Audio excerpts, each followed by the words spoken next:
महाराज, ये आदेश पढ़ो सेनापति। कौशल नरेश महाराज प्रसन्नजीत का यह विजयी अश्व जिस जिस राज्य में यात्रा करेगा उस राज्य को कौशल का आधिपत्य स्वीकारना होगा। अश्व को रोकने का अर्थ कौशल की सेना से युद्ध करना होगा, अर्थात अपना अस्तित्व मिटाना होगा।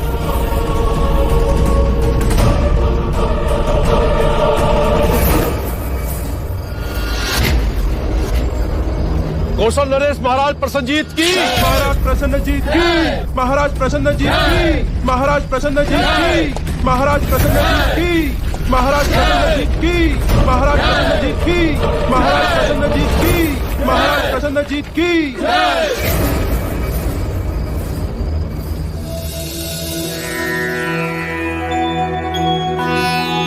गुरुदेव, विवाह का जो सबसे सर्वश्रेष्ठ मुहूर्त हो वो ही निकालिएगा। हाँ गुरुदेव, सिद्धार्थ और यशोधरा के विवाह की बात है। गुरुदेव, जो भी सबसे पहला मुहूर्त हो वही निकालिएगा। हमारी यशोधरा इस विवाह को लेकर बहुत उतावली। देखिए ना, इस समय भी वो यहाँ नहीं है, सिद्धार्थ के साथ।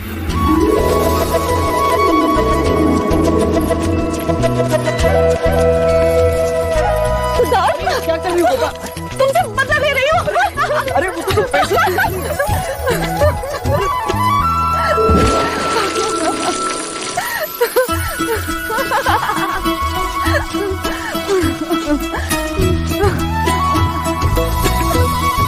विवाह का शुभ मुहूर्त आज से 7 दिन बाद पूर्णिमा को ही है। बधाई हो, बधाई हो, बधाई बधाई हो महाराज, बधाई हो, बधाई हो दीदी, बधाई बधाई हो, बधाई, बधाई हो महाराज, बधाई, बधाई।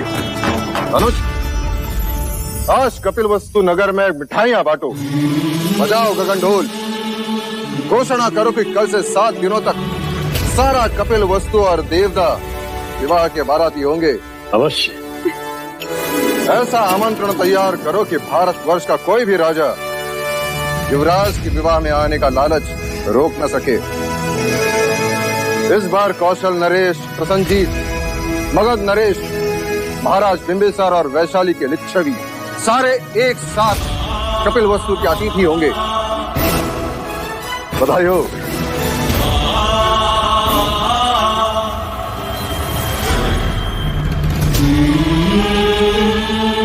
आप प्रसंग अनुसार कार्यसूची बना लें।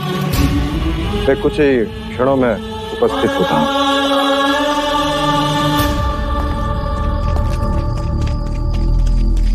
महाराज, गुप्तचर आर्यक का प्रणाम स्वीकार करें। आर्यक, क्या समाचार? महाराज, समाचार अशुभ है। कौशल नरेश प्रसन्नजीत ने अश्वमेध यज्ञ पूर्ण कर लिया और प्रयत्न पूर्वक उस अश्व को शाक्य गणराज की ओर धकेला जा रहा है। कोई पर्याय? केवल 2, या उनके आधिपत्य को स्वीकार करें या फिर युद्ध।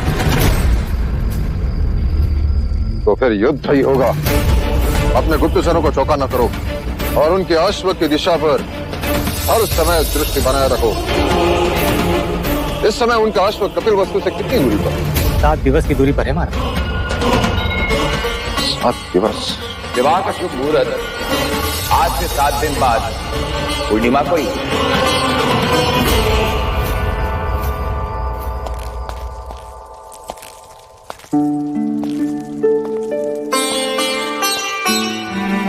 कुछ ही देर में उपस्थित होता हूँ कहकर आप अचानक कहाँ चले गए भैया? हम सब कब से आपकी राह देख रहे थे। हमने तो सिद्धार्थ के विवाह की सारी तैयारियां भी कर ली हैं। हाँ भाई महाराज, इतनी तैयारियां हो चुकी है कि यदि वो दोनों यहाँ होते तो कदाचित हम उनका विवाह ही करा देते। भैया, ये है विधि का क्रम, देखिए। भाई महाराज, कुलगुरु ने इस शुभ अवसर पर एक मंदिर बनाने का भी सुझाव दिया है। और ये आमंत्रण पत्रिका भी तैयार हो गई है, ये देखिए।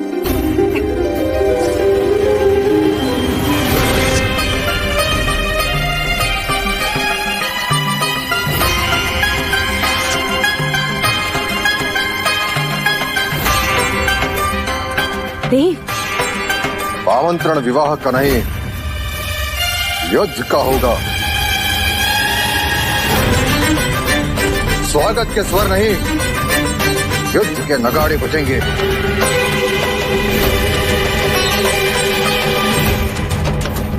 महाराज, ये आप क्या कह रहे हैं? कौशल नरेश प्रसन्नजीत ने अश्वमेघ यज्ञ किया है और वह अश्व शाक्य गणराज्य की ओर आ रहा है। राजा दंडपानी, हमें विवाह स्थगित करना है।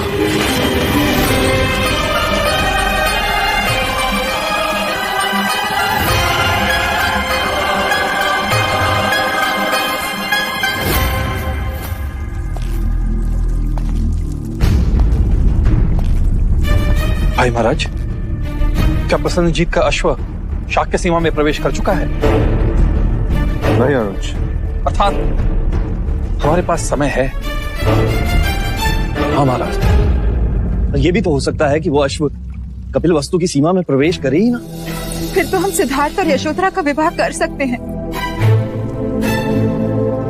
हाँ, वैसे भी विवाह को पीछे धकेलना अच्छा नहीं है, फिर पता नहीं कब क्या हो जाए। जब निर्णय लिए जा रहे हो मंगला, तब दूसरों के मन में दुविधा उत्पन्न करना अच्छी बात नहीं। अमिता, मैं तुम्हें वचन देता हूं, विवाह होगा, अवश्य होगा, धूमधाम से होगा, परंतु युद्ध के पश्चात। युद्ध में कोई अनहोनी हो गई तो फिर से स्वयंवर तो नहीं होगा ना? और फिर यशोधरा का हाथ कौन थामेगा? मंगला दीदी, यदि आप शुभ नहीं बोल सकती तो अशुभ भी ना बोले। लो, अब अपने ही अपनों की चिंता नहीं करेंगे तो कौन करेगा? यदि आपको मेरी बात इतनी बुरी लगी तो अब से मंगला कुछ नहीं बोलेगी, बस चुप रहेगी। वैसे चाहती तो मैं भी यही हूँ कि ये विवाह रुक जाए। अपनों से कहकर हम विवाह को स्थगित कर सकते हैं, शत्रु से युद्ध नहीं। आप विचलित ना हो भाई महाराज, हम सब आपके निर्णय के साथ। हाँ महाराज, यशोधरा अब आपकी हुई, हमें कोई आपत्ति नहीं है। आप चाहे जब विवाह करें। तो ये निश्चित रहा, विवाह होगा परंतु युद्ध के पश्चात। अनुज, महामंत्री से कहकर कल शाक्य राजाओं की बैठक बुलाओ। अवश्य भाई महाराज।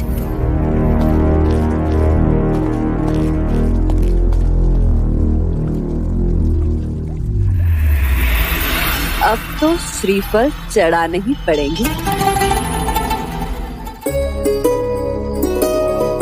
सिद्धार्थ, तुम मुझे सदा बेसुध ही रहने देते।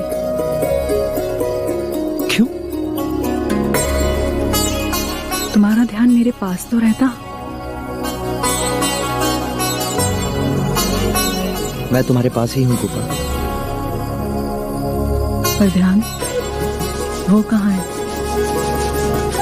वो तो कभी किसी पंछी के पीछे, कभी किसी सितारों के साथ, तो कभी किसी ब्रह्मांड में। ना जाने कहाँ कहाँ खो जाते हो। सच कहूं, मैं स्वयं भी नहीं जानता।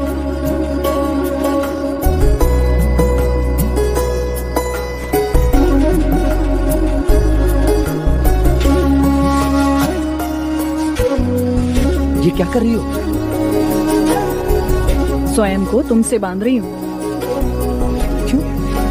कहीं मेरी आंख लग गई और तुम चले गए तो? लो, अब गांठ बांध ली है। अब तुम 7 जन्मों तक मेरे साथ ही रहोगी।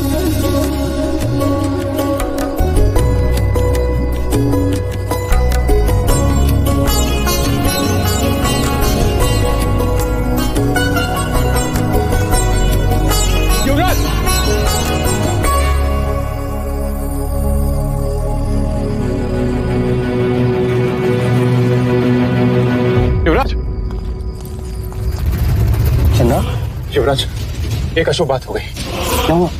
आपका विवाह कुछ दिनों के लिए स्थगित कर दिया गया है।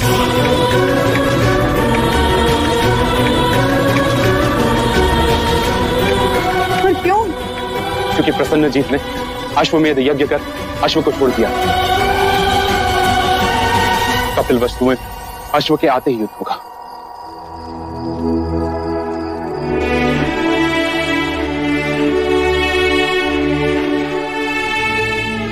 गोपा, सब कुछ ठीक हो? कुछ मत कहो सिद्धार्थ, मैंने तो तुम्हें 7 जन्मों के लिए बांध लिया है। अब विवाह हो या ना हो, देखो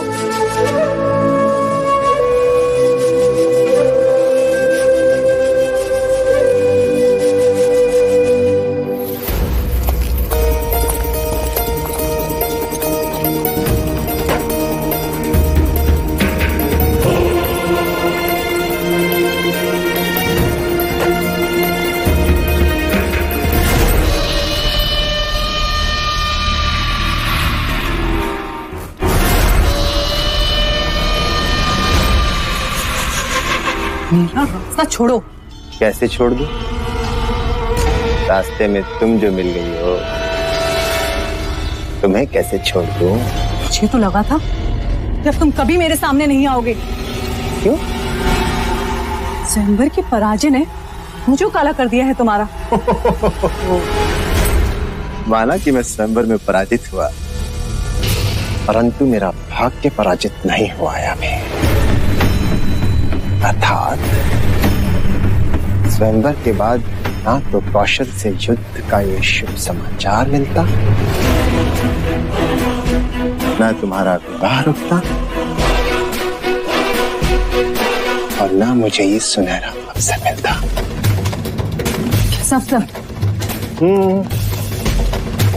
युद्ध में शत्रु पे उठी हुई तलवार के बीच कोई अपना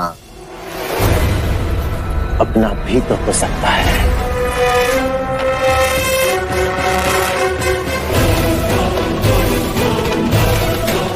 हो सकता है ना?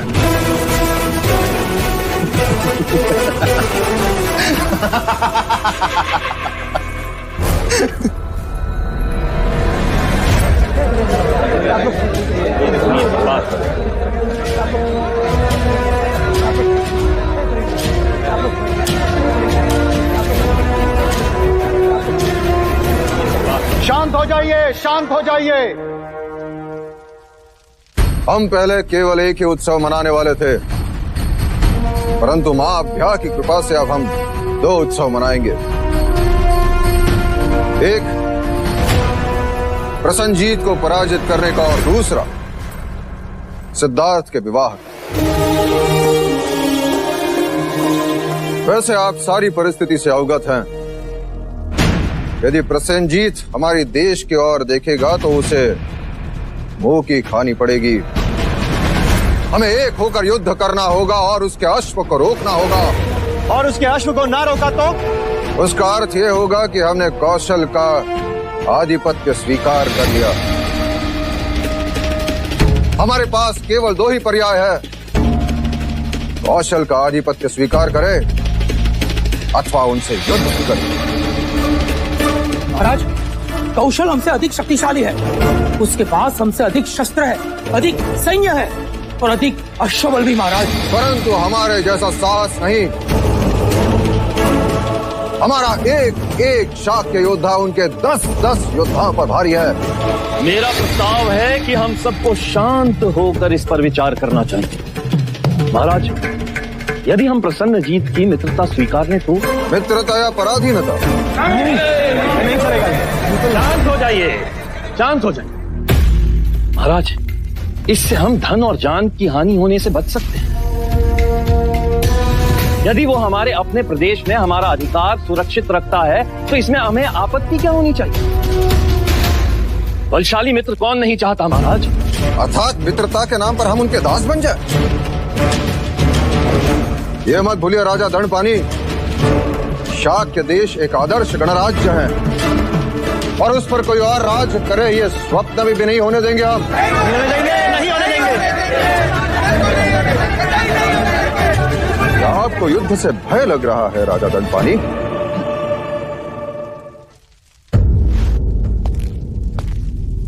एक सुझाव है महाराज, क्या हम प्रसन्नजीत के सामने शांति का प्रस्ताव नहीं रख सकते?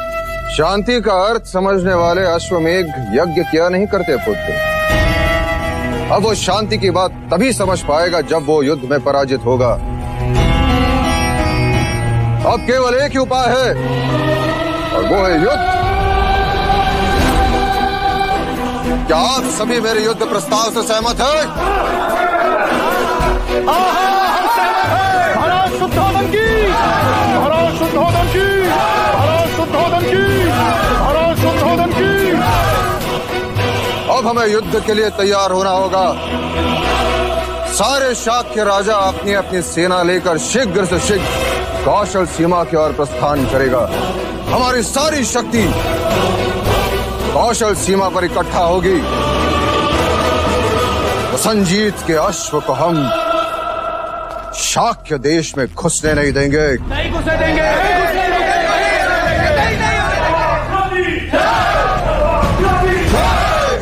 शाक्य कुल की, शाक्य कुल की।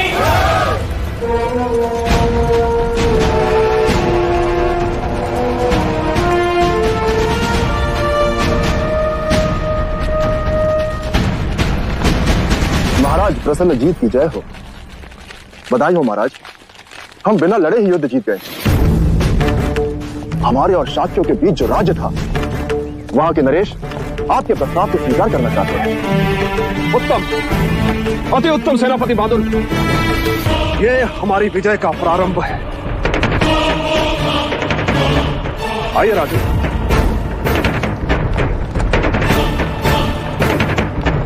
तो क्या आपको कौशल का आधिपत्य स्वीकार है? जी महाराज।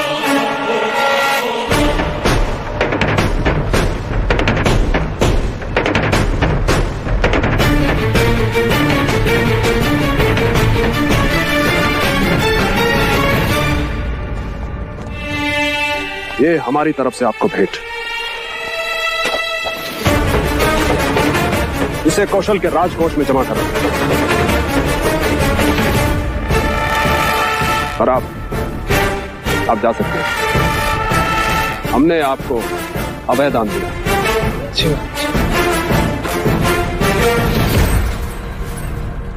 मुझे ऐसे छोटे छोटे राज्य नहीं, बड़ा देश चाहिए। हमारा अगला लक्ष्य है शाक्य देश, कपिलवस्तु। महाराज, शाक्यों को पराजित करना इतना सहज नहीं है। वो बड़े शूरवीर हैं और उनमें बड़ी एकता है। और हमने फूट डाल दी और उनका एक राजा हमारा साथ देगा। और एक बड़ी दीवार को गिराने के लिए एक दरार ही पर्याप्त है।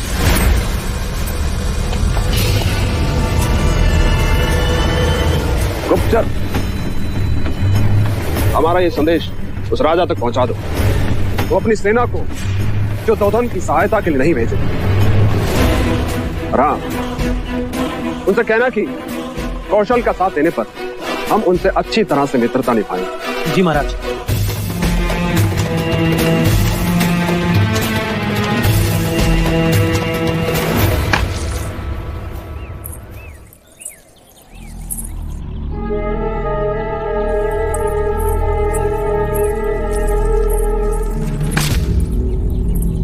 ये क्या कर रही हो मंगला दीदी? इतने सारे श्रीफल? पूरे 10 टैकले। पर किस? क्योंकि इतने जाप जो करने हैं। जाप? पर क्यों? जो काम आपको करना चाहिए महादेवी, वो मैं कर रही हूँ। मानो आई बला को टाल रही हूँ। इतना बड़ा अपशगुन है कपिलवस्तु के लिए। अपशगुन? कैसा अपशगुन? शाक्य कुल की औरतें बातें करने लगी। मुझे अच्छा नहीं लगा, परंतु क्या करूं? इतना नाम लेने से भी डरती हूँ। बड़े ही अमंगल चढ़ने वाली है। अरे सिद्धार्थ से इसके विवाह की बात क्या चली? देखो, युद्ध छिड़ गया। मानो दुर्भाग्य अपने साथ लेकर आई। लो, दूसरा अपशगुन, पूजा का दीपक ही गिरा दिया।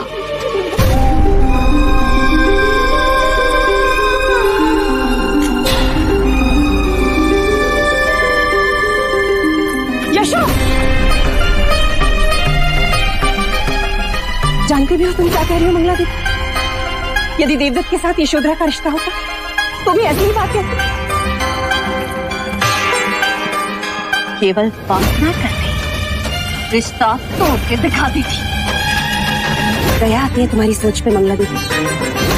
कल तक जिसका नाम लेकर तुम्हारी जीवा सूख जाती, जिसके साथ अपने पुत्र के विवाह के सपने देख रही, एक ही रात में वह अपवित्र और मंगल अपशगुन हो गई।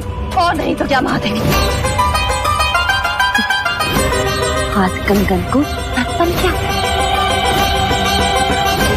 देख लो, यशोधरा के पद चिन्ह। कहते हैं बहुएं कुमकुम वाले पद लेकर चौखट पर आती है, पर ये तो रक्त रंजित पद लेकर आई है।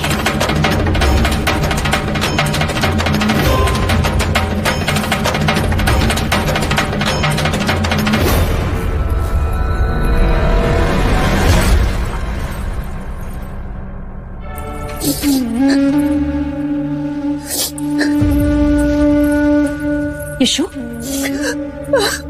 बुआ, आप जो प्रायश्चित कहेंगी मैं करूंगी।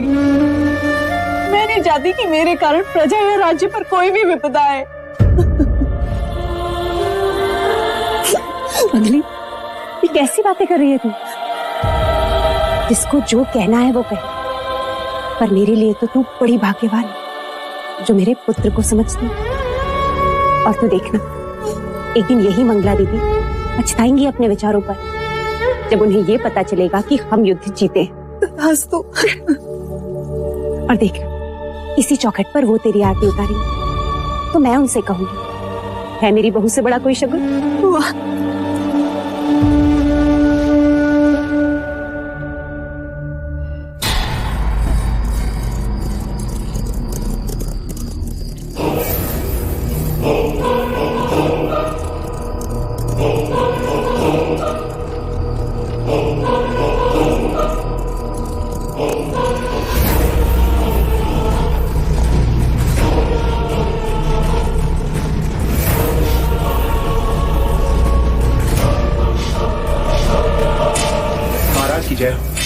महाराज, एक महत्वपूर्ण सूचना है।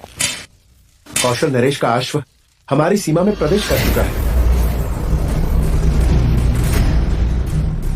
महाराज प्रसन्नजीत ने आपके लिए गुप्त संदेश भेजा है। महाराज ने कहा है आप उनका साथ देंगे तो वो इच्छा पूरी करेंगे।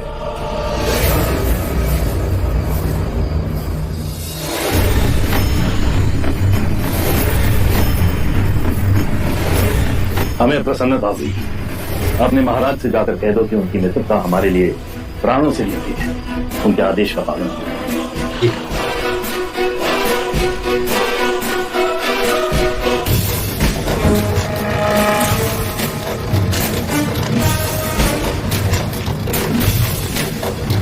महाराज, इस समय इस पहाड़ की इस ढलान पर प्रसन्नजीत ने अपना पड़ाव डाल रखा है। इसका अर्थ यह है कि उन्होंने हमारे सीमा में प्रवेश नहीं किया। पर महाराज, उसका अश्व हमारी सीमा के अंदर है और वो प्रतीक्षा कर रहा है कि किस समय हम उसके अश्व को पकड़ते हैं। भाई महाराज, हमारे सारे शाक्य राजाओं की सेना इस पहाड़ी की दूसरी छोर यहाँ इकट्ठा हो रही है। हमारी सेना कब तक एक हो जाएगी? मात्र 2 दिन में महाराज। और प्रसन्नजीत से हम किस स्थान पर युद्ध करें? हम उसे इस जगह पे चुनौती देंगे। उसका अश्व हम यहाँ पकड़कर बांधेंगे। महाराज, आपको यहाँ नहीं, इस छोटे मैदान के पास सामना करना चाहिए। क्यों? इस मैदान में लड़ने का क्या कारण? यहाँ तो सेना उलझ जाएगी। महाराज, इस छोटे मैदान के चारों ओर ढलान है और यहाँ जाने का सिर्फ एक ही रास्ता है। बाकी सारे रास्ते छोटे हैं और ऊपर से नीचे की ओर है। हमारी सेना यहाँ ऊपर होगी और उनके नीचे। इस तरह उन्हें लड़ते हुए ऊपर चढ़ने में कठिनाई होगी और इसका ये लाभ होगा, कौशल की बड़ी सेना का एक साथ सामना भी नहीं करना पड़ेगा। अर्थात महत्वपूर्ण युद्ध इस खाई में होगा। उनके लिए हमारे लिए चोटी। यानी शत्रु की सेना नीचे और हम ऊपर, हमारा निशाना उन पर अचूक लगेगा महाराज। और प्रसन्नजीत की सेना को भारी नुकसान। इतनी बड़ी सेना से लड़ने के लिए ये बड़ी अच्छी रणनीति है भाई महाराज। बधाई हो सिद्धार्थ, बधाई हो क्षत्रिय। बधाई मुझे नहीं, आचार्य कौंडिन्य को देनी चाहिए। उन्होंने ही हमें यह नीति सिखाई और साथ ही हमें यह भी सिखाया कि जहां तक हो सके युद्ध को रोक देना चाहिए, क्योंकि युद्ध केवल विनाश अर्जित करता है।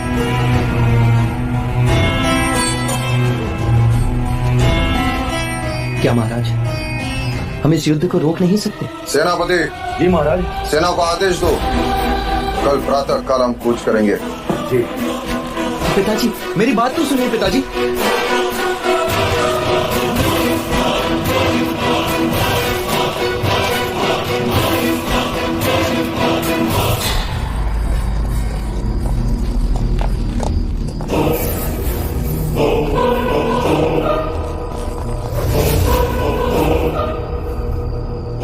पाने तो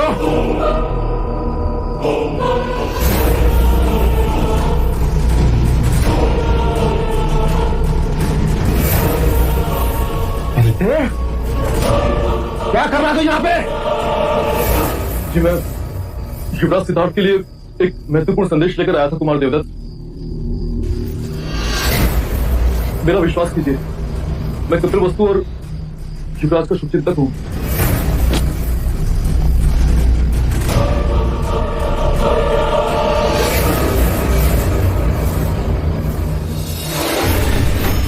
कौशल का गुप्तचर राजा दंड पाने के लिए ये महत्वपूर्ण संदेश लाया।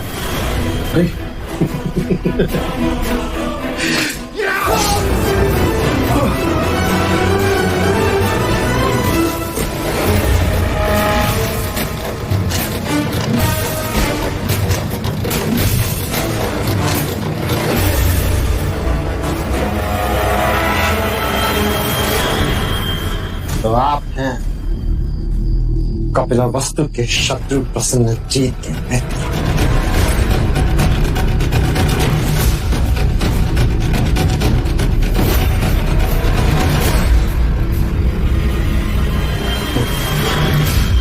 और तुम हो अपने ही घर के भेदी।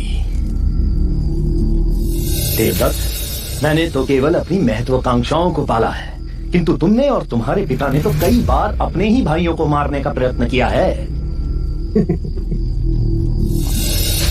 क्या हो राजा दंडपानी, यदि ये संदेश मैं महाराज चित्रोत्तम को ले दूं?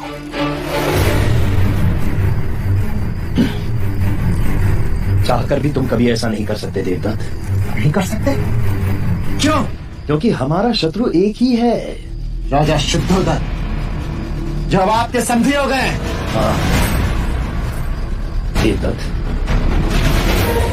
मैं तो तुम्हें ही अपना जमाई बनाना चाहता था, परंतु देखो ना, तुम स्वयंवर जो हार गए।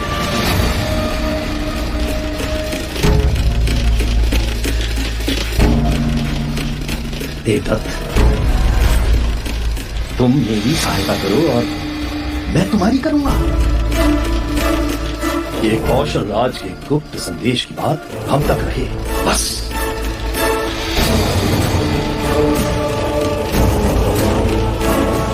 देवदत्त, युद्ध हारने की तैयारी करो।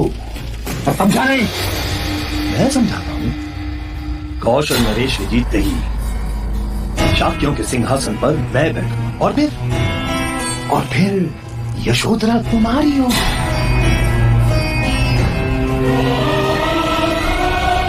और फिर मैं तुम्हें अपना उत्तराधिकारी घोषित कर दूंगा। तुम्हें देवदत्त,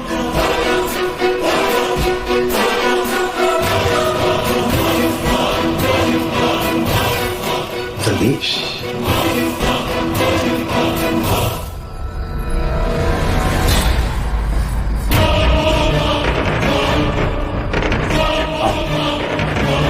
आओ।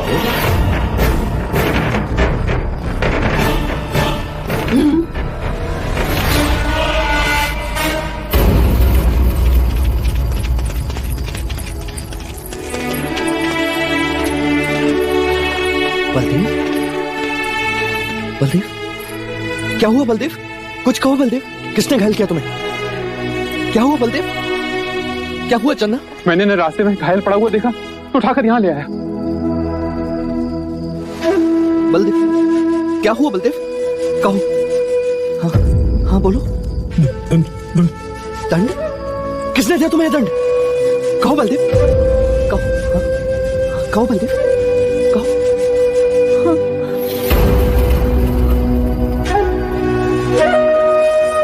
हाँ बोलो। पानी लाओ।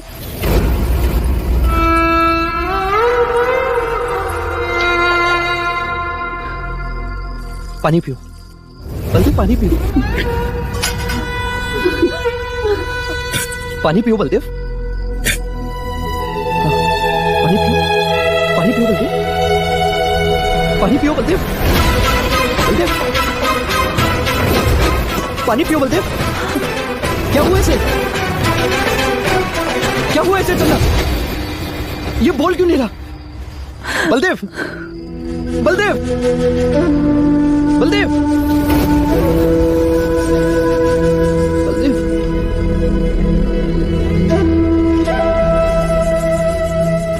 कहो चन्ना, क्या हुआ इसे? अब ये कभी नहीं भूलेंगे। कभी नहीं भूलेंगे? अर्थात ये बेसुध है।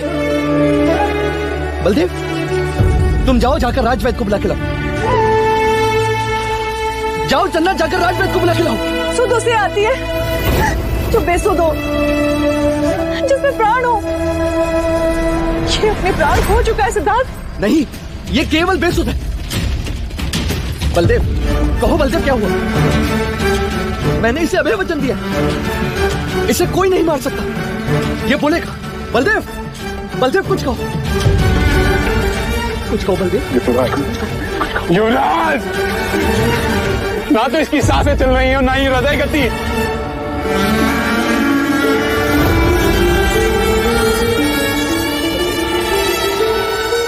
बलदेव, आंखें खोलो बलदेव, आंखें खोलो। बलदेव, बलदेव। मृत्यु अटल है युवराज। नहीं तुमने ना देखा हो, तुमने अपने आचार्यों से पुराणों की कथाओं में मृत्यु की बातें सुनी होंगी।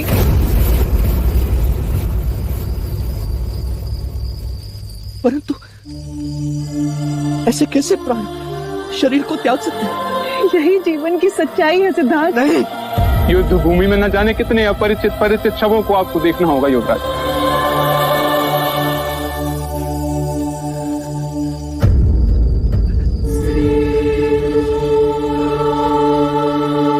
नहीं लड़ूंगा मैं युद्ध, नहीं लड़ूंगा मैं युद्ध। राज्य की रक्षा के लिए आपको युद्ध करना होगा। मुझे राज्य की रक्षा के लिए मत समझाओ। मैं किसी मनुष्य को मार नहीं सकता। ऐसे कैसे बिना मनुष्य सम्मति के प्राण शरीर को छोड़ सकते हैं? नहीं लड़ूंगा मैं, नहीं लड़ूंगा। अब इस वस्तु की आशाएं हैं आपसे, आपको युद्ध लड़ना होगा। मैं युद्ध नहीं लड़ूंगा, नहीं करूंगा युद्ध, चाहे कुछ भी हो जाए। तुम्हें जाना होगा। नहीं जाऊंगा मैं किसी की हत्या नहीं कर सकता। युद्ध का अर्थ केवल शत्रुओं को मारना नहीं होता, अपनों को बचाना भी युद्ध का एक हिस्सा है। तो मैं युद्ध नहीं लड़ूंगा, मैं युद्ध होने भी नहीं दूंगा। मैं युद्ध को रोकूंगा, रोकूंगा मैं युद्ध को। युवराज, तुम सब मुझे अकेला छोड़ दो, अकेला छोड़ दो मुझे, अकेला छोड़ दो। युवराज, कहाँ जा रहे हैं आप? युवराज, जाने दो चलना उसे। इन्हें रोकिए। इस समय उनके किसी भी प्रश्न का उत्तर नहीं दे सकते हम, नहीं उन्हें समझा सकते हैं और न ही वो समझ पाएंगे।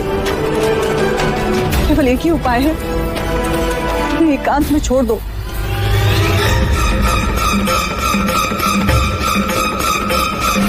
मृत्यु अटल है युवराज, अटल है युवराज। यही जीवन की सच्चाई है सिद्धार्थ, सच्चाई है सिद्धार्थ। युद्ध भूमि में न जाने कितने अपरिचित परिचित शवों को आपको देखना होगा युवराज।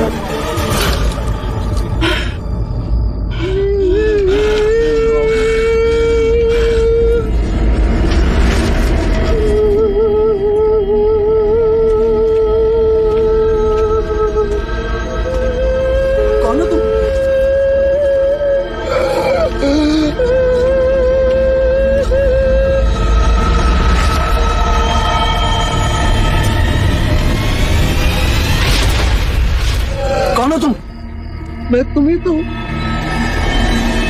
तुम्हारी भावना, माया, करुणा, दया, और मैं तुम्ही में छुपा हुआ तुम हूं।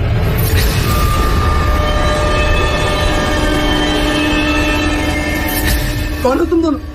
मैं जल हूं, मैं मिट्टी हूं, मैं दया हूं, मैं माया हूं, मैं करुणा हूं जो स्नेह को जन्म देती है। और मैं अग्नि हूं, वायु भी, मैं क्रोध हूं, ईर्ष्या भी, मैं अहम भी हूं जो साहस जगाता है, जो पराक्रम करवाता है, जो मनुष्य को सर्वोच्च शिखर पर ले जाता है। साहस अंधा होता है सिद्धार्थ, जैसे तुमने आज एक अनुचित कार्य किया। अनुचित कार्य? तुमने क्या अनुचित कार्य किया? युद्ध की व्यूह रचना दिखाकर तुम भी तो युद्ध में भागीदार हो ही गए। तुमने कोई अनुचित कार्य नहीं किया। युद्ध अनिवार्य है, विजय क्षत्रिय का कर्म है और वही तुमने किया। युद्ध केवल विनाश संचित करता है सिद्धार्थ, जानते हो तुम। और युद्ध से ही विजय की प्राप्ति होती है, ये बात मानते हो ना तुम? बलदेव की मृत्यु पर क्यों रोए, क्यों विचलित हुए तुम? और व्यूह रचना दिखाने पर सम्मानित भी हुए तुम। युद्ध का परिणाम सैकड़ों शव, रोते हुए रिश्तेदार, वो घाव जो कभी ना मरे। ये मिट्टी, ये माया, ये दया, ये करुणा तुम्हें आंसुओं में बहाकर ले जाएंगे, तुम्हें अपने लक्ष्य से भटका देंगे। ये अग्नि क्रोध तुम्हें भस्म कर देगी सिद्धार्थ। बस सुनो, अपने स्वार्थ का ध्यान करो, परमार्थ का कर्म करो।